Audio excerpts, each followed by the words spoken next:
सुप्रभात मध्य प्रदेश, आपके साथ मैं हूं ललित प्रजापति। और एक बार फिर मास्क से दोस्ती आपको करनी पड़ेगी। वैसे भी सर्दी जुकाम का मौसम भी आप इसे कह सकते हैं, वो शुरू हो चुका है। और जिस तरीके से कोरोना के आंकड़े बढ़ रहे हैं, आपको और सावधान और सतर्क रहने की जरूरत है। वैक्सीनेशन से जो कुछ लोग भाग रहे थे, उन्हें भागने की कतई जरूरत नहीं है। जब तक स्थायी हल कोरोना का नहीं होता है, मास्क, वैक्सीनेशन और सोशल डिस्टेंसिंग का आप ख्याल रखें, ताकि इसी तरह रोजाना आप और हम सेहतमंद होकर मिल सकें। अब खबरों का सिलसिला। अमरनाथ गुफा के पास बादल फटने से बड़ा हादसा हुआ है। अब तक 15 यात्रियों की मौत की पुष्टि की गई है। 50 लोग लापता हैं। अमरनाथ हादसे में राहत और बचाव कार्य तेज कर दिए गए हैं। सेना के साथ साथ आईटीबीपी, एनडीआरएफ, इन्हें भी रेस्क्यू में लगाया गया है। पूरी रात रेस्क्यू ऑपरेशन चलता रहा। एनडीआरएफ ने 15 लोगों की मौत की पुष्टि की है। रेस्क्यू ऑपरेशन लगातार जारी है। पूरी रात रेस्क्यू ऑपरेशन चला है। अभी भी ये रेस्क्यू ऑपरेशन चल रहा है। सेना, आईटीबीपी, ये भी रेस्क्यू ऑपरेशन में जुटे हुए हैं।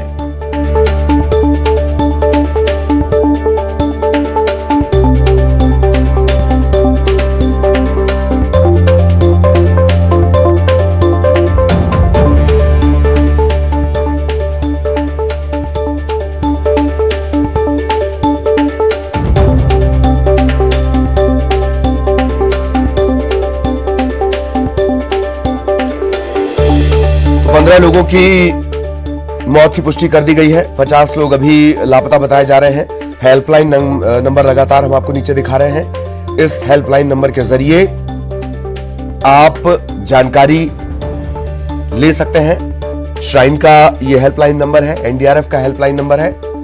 इन नंबर के जरिए आप अपने जानकारी इस हादसे से जुड़ी ली जा सकती है, परिजनों की जानकारी ली जा सकती है। रेस्क्यू ऑपरेशन लगातार चल रहा है। पूरी रात रेस्क्यू ऑपरेशन चला है। इस हादसे ने, बादल फटने के इस हादसे ने अमरनाथ में हुई उस त्रासदी की याद दिला दी है जिसमें हजारों लोगों की जान चली गई थी। फिलहाल ये यात्रा रोक दी गई है और रेस्क्यू ऑपरेशन तेजी से चल रहा है।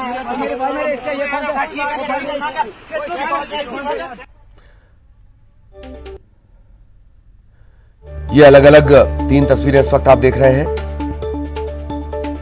गुफा के पास ये बादल फटा है।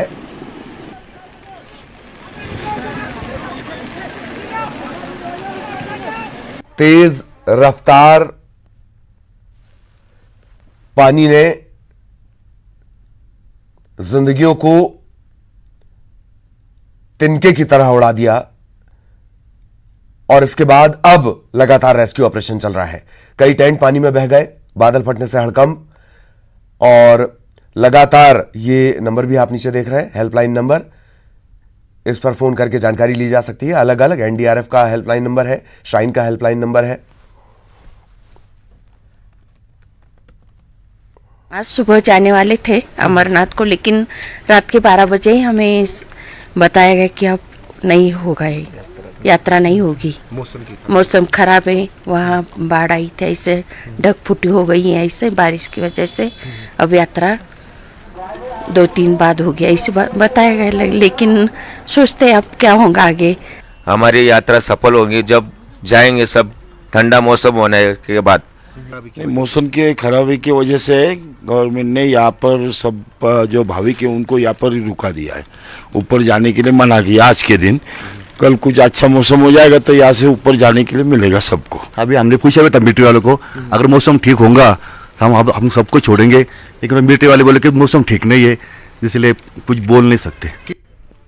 यहाँ पे अमरनाथ केव के इर्द गिर्द लगातार रेस्क्यू ऑपरेशन चल रहा है और आप देख सकते हैं एक और टीम जो है वो एनडीआरएफ की वहाँ पे पहुँच रही है और यहाँ से वो निकल गए हैं। पूरा आप देख सकते हैं इनको इन माउंटेन्स पे चढ़ के आगे जाना है पवित्र गुफा की तरफ। और यहाँ पे आप देख सकते हैं एनडीआरएफ की एक और टीम अब रवाना हो रही है। ये इन पहाड़ों के जरिए से पवित्र अमरनाथ गुफा तक जो है वहाँ पहुँचेंगे और उसके बाद ये भी रेस्क्यू ऑपरेशन में हिस्सा लेंगे, क्योंकि डायरेक्टली कांटेक्ट नहीं होता है यहाँ से। अभी भी काफ़ी लोगों के साथ बताया जा रहा है कि करीब जो है 50 के करीब लोग जो है वो मिसिंग है।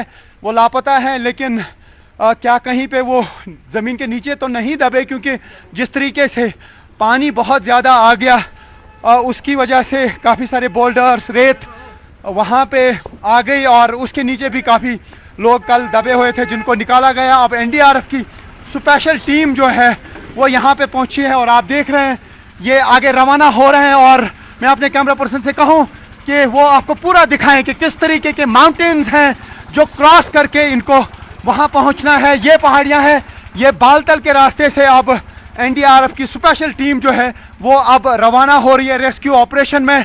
और अभी जो यहाँ से पल पल की खबर है इस ऑपरेशन से मुतल्लिक वो हम आप तक पहुँचाएंगे। 15 के करीब लोगों की मौत हुई है यात्रियों की, और 40 के करीब जो है वो लोग जख्मी हो गए थे और काफ़ी लोग मिसिंग हैं। और ये एनडीआरएफ की टीम अब वहाँ की तरफ रवाना हो रही है। वहाँ पे already NDRF, SDRF, Jammu and Kashmir police, army, CRPF, ITBP और बाकी जो पैरामिलिट्री फोर्सेस हैं वो वहाँ पे लगातार ऑपरेशन कर रहे हैं। तो अभी बालतल से एक और स्पेशल टीम जो है वो रवाना हुई है और वो वहाँ पे रेस्क्यू ऑपरेशन में हिस्सा लेंगे। कैमरामैन शफी और मुश्ताक के साथ रिफत अब्दुल्ला, न्यूज़ 18 इंडिया, बालतल। और अमरनाथ गुफा के पास बादल फटने पर केंद्रीय गृह मंत्री अमित शाह ने ट्वीट कर कहा, फ्लैश फ्लड के संबंध में उन्होंने एलजी मनोज सिन्हा से बात की है, उपराज्यपाल मनोज सिन्हा से बात की है, जानकारी ली है। एनडीआरएफ, सीआरपीएफ, बीएसएफ, स्थानीय प्रशासन, ये तमाम लोग बचाव कार्य में लगे हैं। लोगों की जान बचाना हमारी प्राथमिकता है। उन्होंने सभी श्रद्धालुओं की कुशलता की कामना भी की है।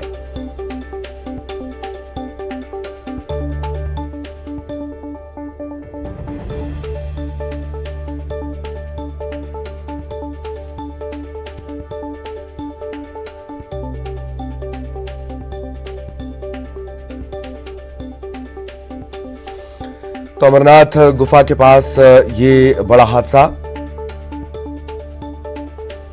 जम्मू कश्मीर के गांदरबल जिले की लिद्दर वैली में अमरनाथ पर्वत बड़ी आस्था का केंद्र। कोरोना के चलते लंबे अरसे बाद ये यात्रा शुरू हुई थी।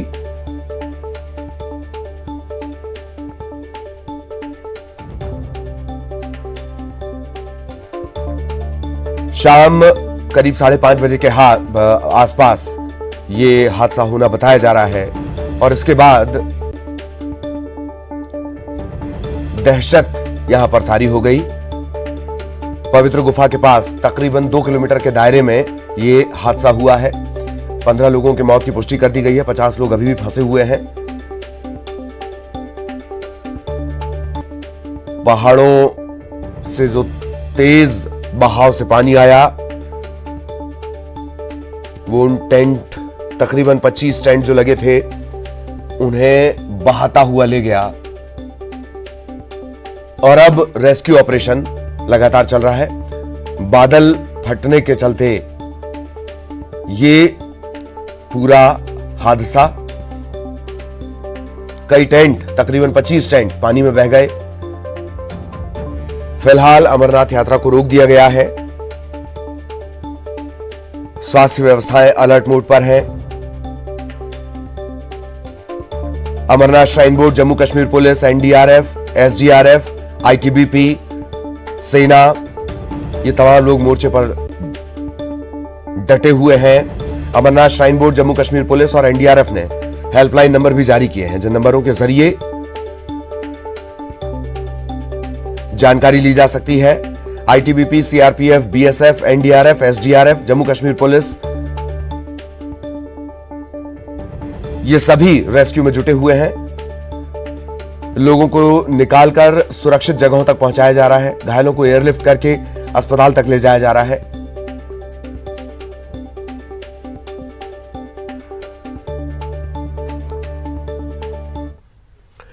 और अब बात मध्य प्रदेश की। सीएम शिवराज सिंह चौहान का तूफानी दौरा लगातार जारी रहेगा। आज रतलाम और देवास जाएंगे मुख्यमंत्री।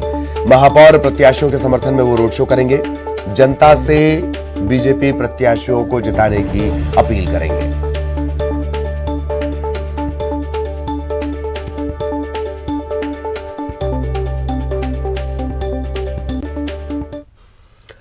और ज्योतिरादित्य सिंधिया के मध्य प्रदेश दौरे का दूसरा दिन है आज। केंद्रीय मंत्री सिंधिया आज प्रचार करेंगे।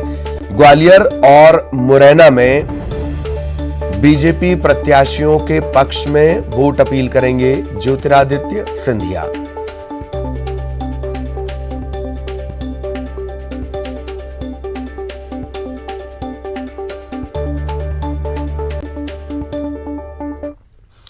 इधर नर्मदापुरम में सीएम शिवराज ने कमलनाथ पर बड़ा हमला किया। सीएम ने सवाल पूछा कि कमलनाथ ने वोट क्यों नहीं डाला, ऐसे में वो जनता से वोट कैसे मांग सकते हैं। शिवराज सिंह चौहान ने कमलनाथ पर लोकतंत्र के अपमान के आरोप लगाए।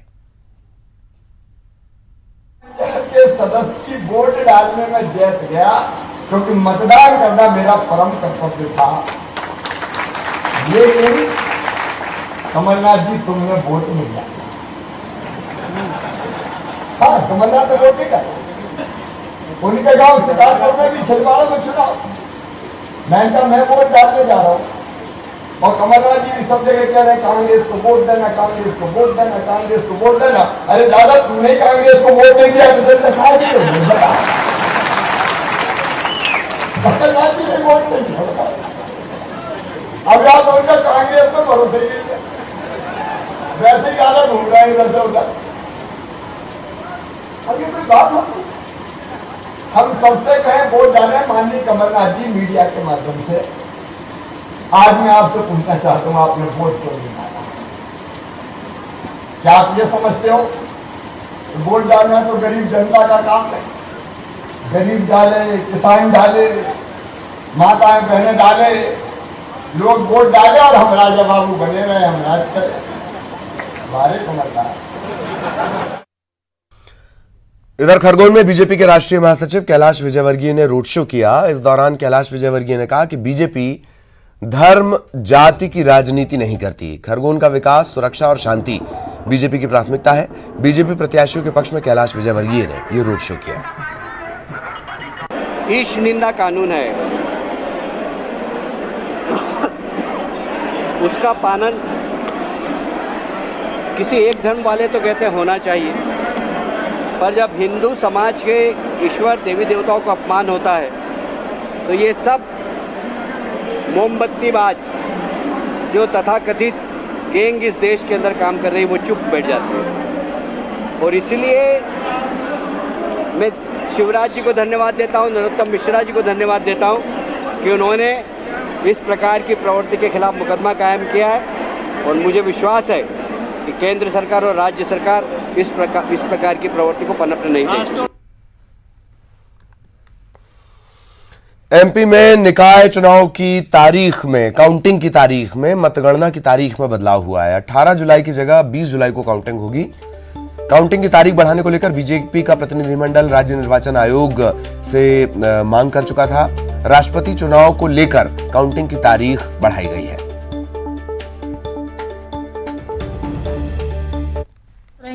इसी के चलते ये फैसला बदला गया है। तो कह सकते हैं राज्य निर्वाचन आयोग की तरफ से ये बड़ा फैसला लिया गया। हालांकि इसके पहले भी अन्य जो दूसरे चरण के मतदान है उन्हें बदलने का फैसला लिया जाना था, मगर उन सारी चीजों पर विचार नहीं किया गया है। सिर्फ 18 तारीख को जो नगरीय निकाय चुनाव की मतगणना होनी है उसकी तारीख को बदलने का फैसला राज्य निर्वाचन आयुक्त ने लिया है, जिससे पर मोहर लग चुकी है। जो राज्य निर्वाचन आयुक्त हैं बसंत प्रताप जी, उनसे बात हुई है, उन्होंने इस चीज पर मोहर भी लगा दी है। तो कह सकते हैं कि अब 20 तारीख को ही ये सारी चीज होगी। सर, हम लाइव में हैं आपके साथ। सर, तारीख को फैसला हो चुका है सर? केवल 18 तारीख की जो मतगणना थी उस पर फैसला लिया गया है कि वो 20 को होगी। सर, ये सूचना बाकी लोग तक कैसे पहुंचेगी? पहुंच जाएगी, कल सुबह सारे अखबारों में आ जाएगी। आप टीवी वाले हो, आप पहुंचा दोगे, कलेक्टरों को आज ही पता लग जाएगा। बाकी बीजेपी कांग्रेस ने जो तारीख बदलने की बात की 13 जुलाई को, वो नहीं बदली जाएगी? कांग्रेस ने नहीं कहा, केवल बीजेपी ने कहा। इस पर कोई विचार नहीं? अभी विचार नहीं, जब तक सहमति नहीं बनती हम नहीं विचार करेंगे। एक पार्टी कहने पर नहीं बदल सकते। बिल्कुल सर, 18 तारीख को मोहर लग चुकी है। जी, तो हमारे साथ राज्य निर्वाचन आयुक्त तो बसंत प्रताप सिंह जी, इन्होंने साफ तौर पर कहा है कि मोहर लग चुकी है। 18 तारीख को जो मतगणना होनी थी उसकी जगह अब 20 जुलाई को मतगणना होगी। फिल्म मेकर लीना मणि मैकलाई की डॉक्यूमेंट्री काली को लेकर मचे हंगामे के बीच मध्य प्रदेश में एक नया बवाल खड़ा हो गया।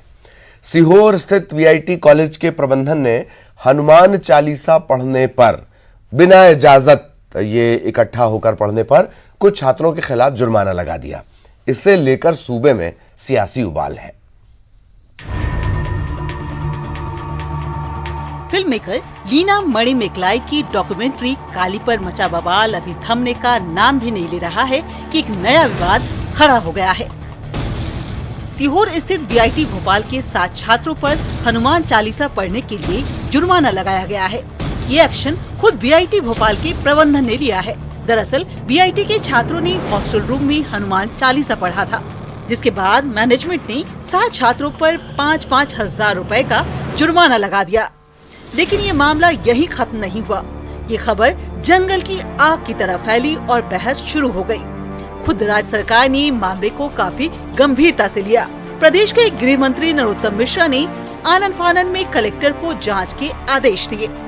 उन्होंने कहा कि छात्र हनुमान चालीसा हिंदुस्तान में नहीं पढ़ेंगे तो कहाँ पढ़ेंगे। जैसा प्रस्तुत किया जा रहा है, चूंकि उन्होंने हनुमान चालीसा का पाठ किया था, शोर के कारण से सिक्योरिटी गार्ड और दूसरे बच्चे और उनके पालकों के फोन आए थे, तो उसमें उन्होंने उसका किया है। मैंने कलेक्टर को विस्तार से जांच के आदेश दे दिए। उधर काली के विवादित पोस्टर पर पहले ही भड़के रामेश्वर शर्मा इस नए मामले से और भी आग बबूला हो गए हैं। रामेश्वर शर्मा ने चेतावनी दी है कि अगर छात्रों को लगा जुर्माना वापस नहीं लिया गया तो अगली बार 7 नहीं बल्कि 7,000 लोग हनुमान चालीसा का पाठ करेंगे। रामेश्वर शर्मा ने जुर्माना लगाने वाले कॉलेज प्रबंधन के लोगों पर एक्शन की मांग की है। कॉलेज को अगर चलाना है तो हनुमान चालीसा भी 7 बच्चों ने पढ़ा था। अगर उनका फाइन वापस नहीं लिया तो 7,000 लोग अंदर घुस के हनुमान चालीसा पढ़ेंगे। मुगालते में मत रहना। और कोई भी कॉलेज हो, स्कूल हो, भारत की भूमि के अंदर चलना है तो हनुमान चालीसा पढ़ने से नहीं रोक सकते। इस नए विवाद पर सियासत भी तेज हो गई है। कांग्रेस ने सीधा निशाना बीजेपी सरकार पर साधा है। ये सब बीजेपी सरकार का, इनके राज में जो हो जाए, ये इनके राज में जो हो जाए, हनुमान चालीसा पढ़ने नहीं देंगे। जय जय श्री राम बोलेंगे, सीता जी को छोड़ देंगे। जय जय सिया राम नहीं बोलते। ये अभी आया कि ग्वालियर में नाबालिग बच्चे के साथ रेप हो गया, वो लोग पकड़ाए नहीं, उसका मर्डर हो गया। ये तमाम पूरा कानून व्यवस्था ध्वस्त है और इसके लिए शिवराज सिंह चौहान जी और नरोत्तम मिश्रा जी। हाल ही में महाराष्ट्र के अमरावती से निर्दलीय सांसद नवनीत राणा और उनके पति को मातोश्री के बाहर हनुमान चालीसा का पाठ करने के ऐलान के बाद काफी मुश्किलों का सामना करना पड़ा था। इसे लेकर काफी बवाल भी मचा था।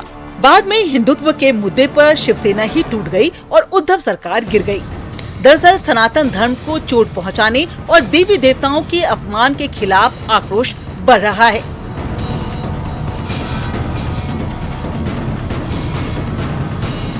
Bureau report, news 18। और इसी के साथ इस बुलेटिन में इतना ही। खबरें जारी रहेंगी।